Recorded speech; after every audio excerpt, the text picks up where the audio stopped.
Naghahanap ba kayo ng aesthetic and IG-worthy staycation dito sa may Azure North, Pampanga? Tara na, mag-book na kayo dito sa Kame Home Staycation. Sobrang aesthetic and instagrammable. Ayan, nandito nga pala kami sa Azure North, Pampanga. At ito nga pala ang kanilang page, Kame Home Azure North Staycation. Follow nyo sila and pwede rin kayong mag-message for booking sa kanila. Ito nga pala ang kanilang kitchen area. So later, explain ko kung ano nga ba ang meron sa kanilang kitchen. Ayan, complete na sila kaya hindi mo na kailangan magdala pa ng maraming gamit. Ito naman ang kanilang queen size bed plus sofa bed double size. Ayan, di ba napaka-aesthetic ng mga kulay? Hindi ka magsasawa, bitin pa nga ang isang araw. So, ito ang kanilang sofa. At meron tayo dyang outfit check na salamin. Ito naman ang kanilang 55 inches TV with Netflix, Disney, YouTube, and Spotify. Meron sila dyang PSP5 with 4 controller.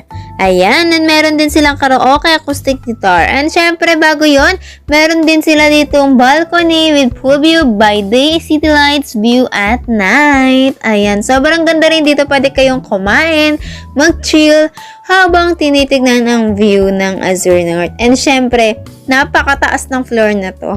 So, ayan. Ito ang kanilang 10 plus mahigit na board and card games. Ayan. Meron silang mga cards at iba't iba pang mga panglaroong dyan. Mga board games, chess, pwede kayo magdama or snake and ladder. At ito nga pala ang unang nilaro ng aking BF. So, NBA agad siya. Gamit ang kanilang PSP5. Ayan. So, nag-enjoy naman siya dyan at tuwan-tuwa siya. So, dito na tayo sa may kitchen area. Ayan. Sa kitchen area nila, meron sila dyang refrigerator. Syempre, meron din silang rice cooker and oven. So, dito sa ref, meron ka na makikita dyan syempre mga laman. And meron din silang tinitindang juice. Tapos, dito sa may ilalim, meron din sila dyang tubigan. Diyan yung tubigan na refillan. Tapos, dito naman sa may isa, andyan yung kanilang baso, mangkok, at iba pang mga kailangan. Di ko nga pala na-record yung spoon and fork kasi di ko gano'n siyang napansin. So, dito naman sa pinakababa, nandito yung panglutuan ng mga fry. So, hindi mo na talaga need magdala ng maraming gamit. Sarili mo na lang at mga damit.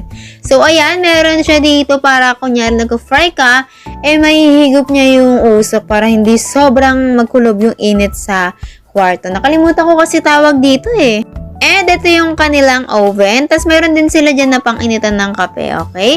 Tapos sa taas, meron din sila ditong mga patis, ayan, pang sausawan, ayan. Tapos mantika, all over complete talaga sila. Tapos dito naman sa kabilang